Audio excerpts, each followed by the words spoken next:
அஸ்ஸலாமு அலைக்கும் எவ்ரிபடி. டே 5 Ramadan full video பார்க்கலாமா? ஃபஸ்ட்டு ரோஸ் மில்க் செய்யறதுக்கு தேவையான அளவுக்கு பால் எடுத்துக்கணும். அப்புறம் அகர ஒரு 10 மினிட்ஸ்க்கு ஊற வச்சுக்கணும். வெண்ணிலா ஃப்ளேவரில் கஸ்டர்ட் பவுடர் மில்கில் சேர்த்துக்கணும். இது ஒரு திக்னஸ்க்காக சேர்க்குறோம், நல்ல ஒரு டேஸ்ட்டும் கொடுக்கும். இந்த பவுடரை கொஞ்சமாக எடுத்துக்கிட்டாலே போதும். நல்லா மிக்ஸ் பண்ணி விட்டுக்கணும். நல்லா மில்க்லேயே கட்டி விழுகாமல் ஒரு 2 மினிட்ஸ்க்கு மிக்ஸ் பண்ணி விட்டுக்கணும். அப்புறம் பால் நல்லா காஞ்சி கொதிச்சு வந்துருச்சு. அந்த ஸ்டேஜில் மில்கில் கரைச்சி வச்சுருந்த கஸ்டர்ட் பவுடரை ஆட் பண்ணிக்கணும்.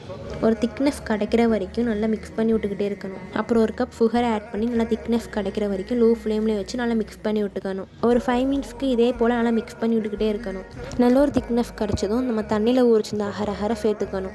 அந்த ஹீட்லேயே அகர் எல்லாமே கரைஞ்சிரும். அதோட சேர்த்து நல்லா ஒரு 2 மினிட்ஸ்க்கு மிக்ஸ் பண்ணி விட்டுக்கணும். அப்புறம் கொதிச்சு வர ஸ்டேஜில் நம்ம ரோஸ் மில்க் லிக்விடை ஆட் பண்ணிக்கணும். அப்புறம் நல்லா மிக்ஸ் பண்ணி விட்டுக்கணும். ஒரு 2 மினிட்ஸ்க்கு நல்லா திக்னஸ் கிடைக்கிற வரைக்கும் மிக்ஸ் பண்ணி விட்டுக்கணும். அப்புறம் பாதாம் இல்லாட்டி ஏதாச்சும் நட்ஸை சின்ன சின்னதாக இது மாதிரி கட் பண்ணி வச்சுக்கணும். அப்புறம் நம்ம ரெடி பண்ணி வச்சுருந்த அந்த மில்க்கை நல்லா ஆறுனதும் கப்பில் ஊற்றி வச்சுக்கணும். இதே போல் தேவையான ஃபேப்புக்குள்ள மக்களை நீங்கள் ஊற்றி வச்சுக்கலாம். அப்புறம் நம்ம கட் பண்ணி வச்சுருந்த பாதாம் இல்லாட்டி நட்ஸை எல்லா கப்லையும் போட்டு வச்சுக்கணும். அப்புறம் ஃப்ரீஜில் 1 ஹவர் இல்லைனா 2 ஹவருக்கு வச்சுக்கணும். அவ்வளோதான், ஈஸியான ரோஸ் மில்க் புட்டிங் ரெடி. மறக்காமல் நீங்களும் ட்ரை பண்ணி பாருங்கள். டேஸ்ட்டு சூப்பராக இருக்கும். நெக்ஸ்ட்டு ரொம்ப சிம்பிளான உருளைக்கிழங்கு போண்டா எப்படி செய்யலாம் பார்க்கலாமா? ஃபஸ்ட்டு உருளைக்கிழங்கு நல்லா சீவி எடுத்துக்கணும். அப்புறம் அதை வேக வச்சு நல்லா மசிச்சு எடுத்துக்கணும். அப்புறம் தவாவில் ஆயில் விட்டு சீரகம் கருவேப்பிலையே சேர்த்துக்கணும்.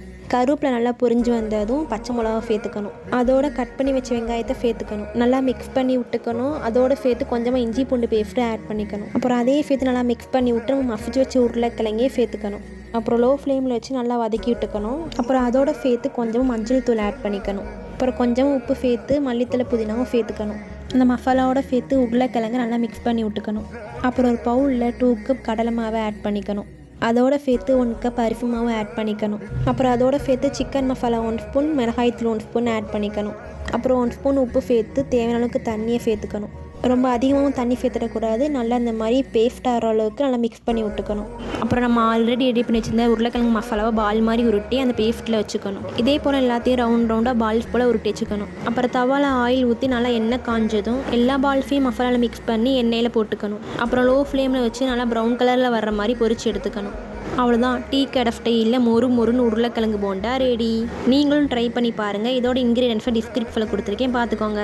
அப்புறம் நோம்பு திறக்க டைம் ஆயிடுச்சு. இதோட சேர்த்து நோம்பு கஞ்சி நம்ம ரெடி பண்ணி வச்ச ரோஸ் மில்க் புட்டிங் எல்லாமே நோம்பு திறக்க இஃப்தாருக்கு ஸ்பெஷலாக ரெடி ஆயிடுச்சு. உங்கள் வீட்டில் இஃப்தாருக்கு என்ன ஸ்பெஷல்ன்றதையும் கமெண்ட் பண்ணுங்கள். என்னோட சேனலை சப்ஸ்கிரைப் பண்ணாமல் இருக்கீங்களா? மறக்காமல் சப்ஸ்கிரைப் பண்ணிடுங்க.